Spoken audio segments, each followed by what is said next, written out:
Si vous êtes comme moi, l'idée de ne rien faire vous donne envie de vous crisper et de partir en courant. Mais aujourd'hui, on va parler de passer une journée à ne rien faire et ça ne veut pas dire passer une journée à ne rien faire chez soi. Ça veut dire simplement passer une journée sans n'avoir rien prévu. Donc vous pouvez très bien sortir, faire plein de choses, mais votre agenda est libre.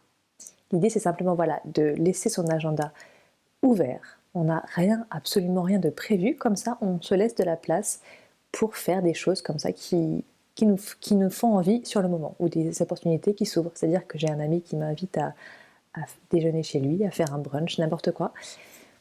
Bah, vu que j'ai pas d'obligation, si j'en ai envie, j'y vais. Si j'ai envie de passer l'après-midi à préparer les cookies avec ma fille, je peux. J'ai aucune obligation. Une fois qu'on s'enlève toutes les obligations sociales, qu'on laisse nos projets un peu de côté pendant une journée, on enlève son téléphone et toutes ces notifications qui pourraient nous déranger, nous perturber, eh bien, on prend le temps juste d'être et de vivre le moment présent, d'être vraiment présent et conscient dans sa journée. Personnellement, je me suis rendu compte de ce problème, en tout cas dans ma vie, il y a quelques mois.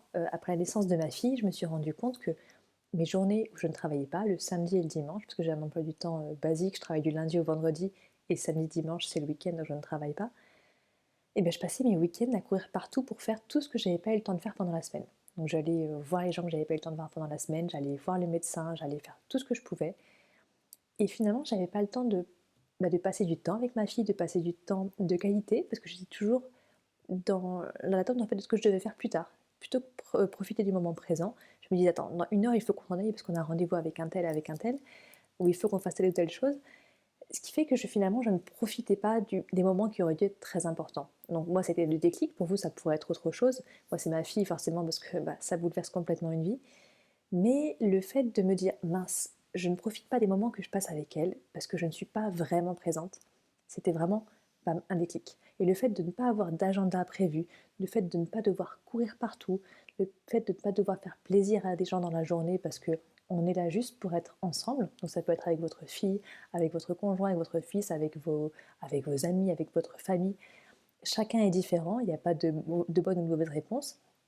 Mais simplement, le fait de me dire, je peux être là avec la personne qui est la plus importante pour moi, et puis prendre le temps en fait de prendre des décisions spontanées. Si j'ai envie de partir faire une randonnée, je peux y aller. Si j'ai envie juste de ne rien faire, de rester dans le lit avec elle à faire des câlins, à faire la sieste, pas de problème, de toute façon j'ai rien de prévu. Donc si j'ai envie de faire des choses, je les fais, mais si je n'ai pas envie de les faire, je ne les fais pas. Et c'est vraiment ça la liberté du moment. Si on fait un petit test et que vous prenez votre agenda, que vous regardez ce que vous avez prévu sur la semaine passée ou la semaine à venir, combien de temps vous allez passer pour des rendez-vous professionnels, combien de temps vous allez passer pour des rendez-vous familiaux, des rendez-vous avec les médecins, des rendez-vous pour vos passions, pour votre sport, des hobbies, des projets parallèles. Et regardez en fait ce que vous avez comme tâche et surtout observez la quantité de blanc. Est-ce que vous avez beaucoup de temps libre qui n'est pas affecté ou est-ce que votre journée est, elle est pleine de tâches à faire et de rendez-vous qui s'enchaînent? On est dans une culture où c'est très compliqué d'accepter le vide, donc on n'aime pas avoir des placards vides, on n'aime pas avoir un agenda vide, parce qu'un agenda vide, ça fait feignant, et ou personne qui n'est pas sociale, donc du coup c'est chiant. Voilà, on a toujours des jugements. Si c'est vide, c'est que ça manque. Mais non, le vide, parfois c'est très bien, forcément vous êtes sur une chaîne minimaliste, donc vous vous doutez que pour moi, le vide, c'est pas du tout un problème, au contraire, vous voyez, je viens d'emménager, du coup les murs derrière sont totalement blancs, on a pour l'instant très peu de meubles dans l'appartement et c'est très bien, j'en suis ravie parce que pour le coup c'est très spacieux, très lumineux. Enfin, bref, je digresse. Mais bref, on est dans une culture qui n'aime pas le vide et donc il va falloir apprendre à être confortable avec le fait d'être parfois libre et de n'avoir rien à faire.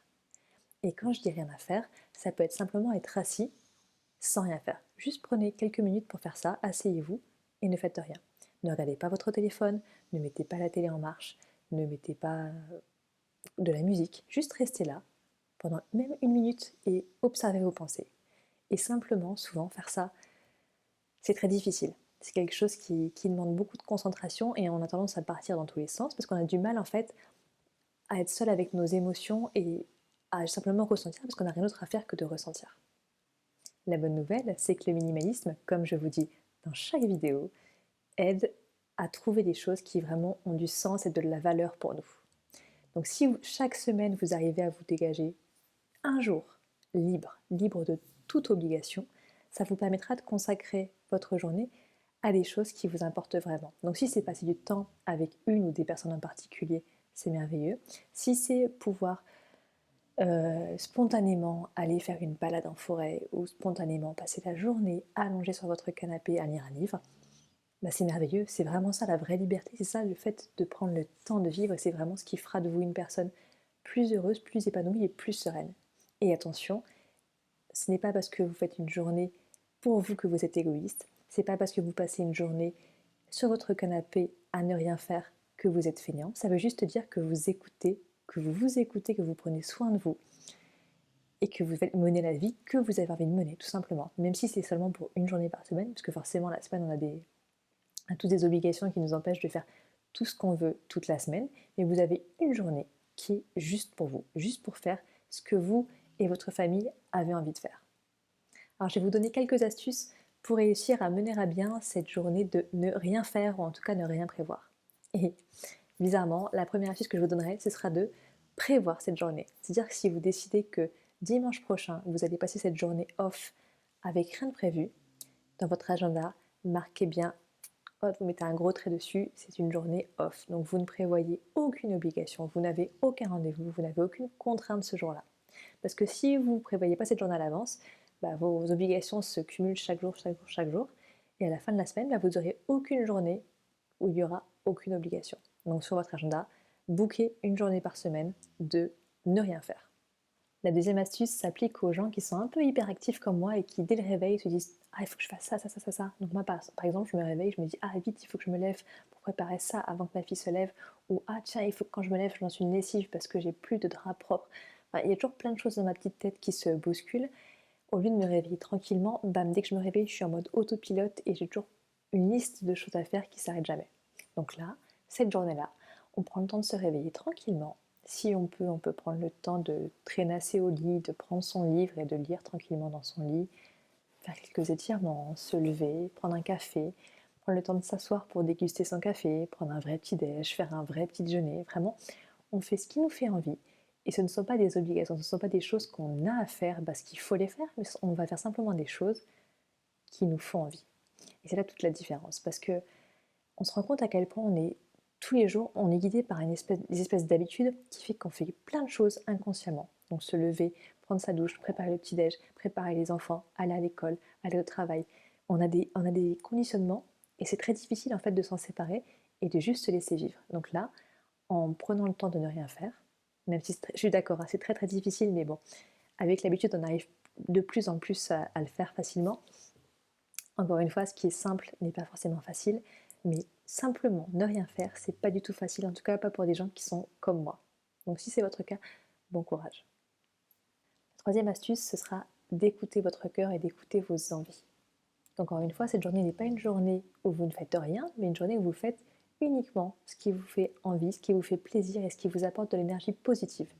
Donc, par exemple, si un ami vous appelle pour vous proposer d'aller prendre un café et que vous avez envie de le voir, bien sûr dites oui, c'est une obligation que vous vous créez le jour même parce que vous en avez envie.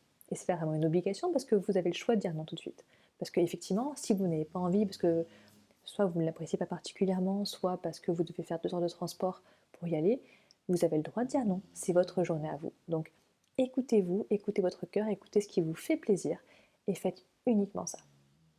Quatrième astuce, profitez de cette journée pour vous entourer de silence. Je crois que vous entendez mon chien ronfler derrière pendant que je dis ça. Mais bref, toute la journée, on est bombardé d'images, de sons, de lumière, plein de choses. Donc le fait de vous couper un peu de tout ça, de vous mettre dans une ambiance sans bruit, sans bruit particulier, pas comme mon chien qui ronfle à côté à mes pieds, ça vous permettra de passer un peu de temps avec vous-même et malgré le fait que ce soit très inconfortable, d'écouter ce que vous ressentez, d'écouter vos émotions, d'écouter comment se sent votre corps, comment se sent votre esprit. Donc ça peut être simplement faire de la méditation, ça peut être faire des étirements, mais tout ça dans le calme pour vraiment permettre à votre esprit de se relâcher, de s'apaiser et vraiment de profiter du moment pour se recharger, pour pouvoir entamer une nouvelle semaine en pleine forme. Voilà, j'espère que cette vidéo vous aura plu et vous permettra d'adopter dans votre semaine au moins une journée off, une journée pour que vous soyez la personne la plus heureuse et la plus épanouie possible.